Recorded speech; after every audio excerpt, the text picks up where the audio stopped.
Hello everybody, welcome back. Today we're discussing The Madonna of the Mountains by Elise Valmorbida. And this is a book that actually was recommended to me because it was seen as a bit unusual. And Faber, who are the publishers, said that I might enjoy something a little bit different from the norm. And I'm glad they recommended this new book to me as I really enjoyed it. And it is a little bit unusual, so it's great that I have a vlog to kind of explain it and share it with you. Okay, so Madonna of the Mountains.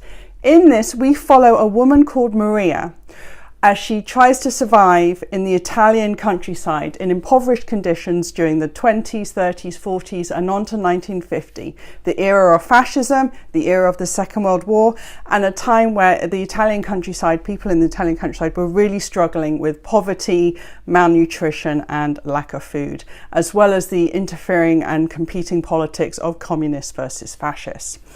In this, we follow Maria. She's 25 when we meet her at the beginning of the book, when she is married off by her father to a man she hasn't met.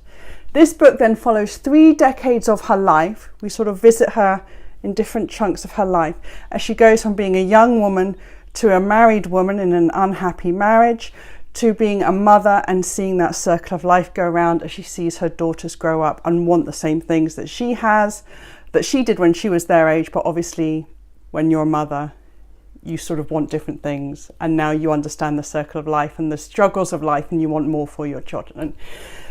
And that's the real theme of this book. This book is about the passage of time and the impact that has on a person, on a woman. And Elise has really interestingly set this in a time period, in an era which doesn't have much commercial fiction written around it, and that's what makes this really interesting. However, I have seen a few sort of like bite-sized remarks describing this as like a gone with the wind for the 21st century. And I would say, if you see that, ease up. This is not Gone with the Wind. Gone with the Wind had a very sharp protagonist in Scarlett O'Hara who is willful and a viper and has all these hugely conflicting good and bad sides to her. But she's a really engaging character, and Gone with the Wind has this huge energetic drive. Though we are following a woman over 3 decades with war in the background, I can kind of see where this Gone with the Wind comparison comes in. Maria, who we follow in this book, is not Scarlett, and the pace of this book is far more languid, which I loved. This has the sort of Penelope Lively sort of blossom on the breeze. Everything happens very slowly, it unfolds in almost real time. Dramas are small and slight. There's so much that's left unsaid. There isn't a huge passion like Rhett Butler. That isn't what this is about. This is about real life and a woman's struggle to survive, to keep herself and her family alive, and how, as life progresses, how priorities and your idea of family changes. It is very subtle. It's very beautiful. There's a lot of internal conflict in Maria, which I'll come on to in a minute, as well as the just trying to get by with keeping her head down in the era of fascists and communists, and how her family get wrapped up in the war. But it has that wonderful sense of just a woman, just the excitement and satisfaction you get from just seeing a woman survive, which is what this book is about.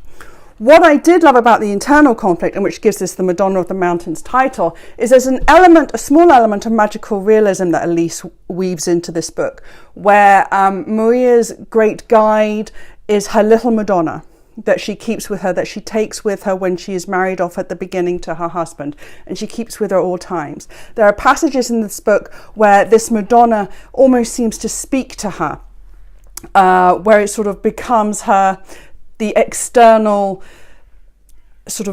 representation of her inner thoughts. And through this Madonna, we get this wonderful sense of the power of the Catholic Church and the themes of sin, of guilt, of shame, as Madonna kind of projects back to Maria, the sort of judgment of the Catholic Church, the judgment of God on what she is doing to survive in order to keep going. So this book has so much to commend in it. Like I said, it is far more Penelope Lively. So if you're looking for a really sharp page turner commercial fiction, this might not be for you, but I love to take the opportunity to really immerse myself in a new world and the 30s, 40s fascist era in the Italian countryside. I can't think of a piece of commercial fiction that I've read in that era, and to see it from a woman's point of view just as she's struggling to survive, just fantastic. I really enjoyed this book, and it's very much for someone who wants to, like I say, immerse themselves in a different world, in a different scene, and really revel and enjoy it, and just sort of feel the dust of the Italian dirt and the smells of the Italian countryside, as you can tell from the cover. Yes, very evocative, very emotive, and a very beautiful book. This is The Madonna of the Mountains by Elise Valmorbida.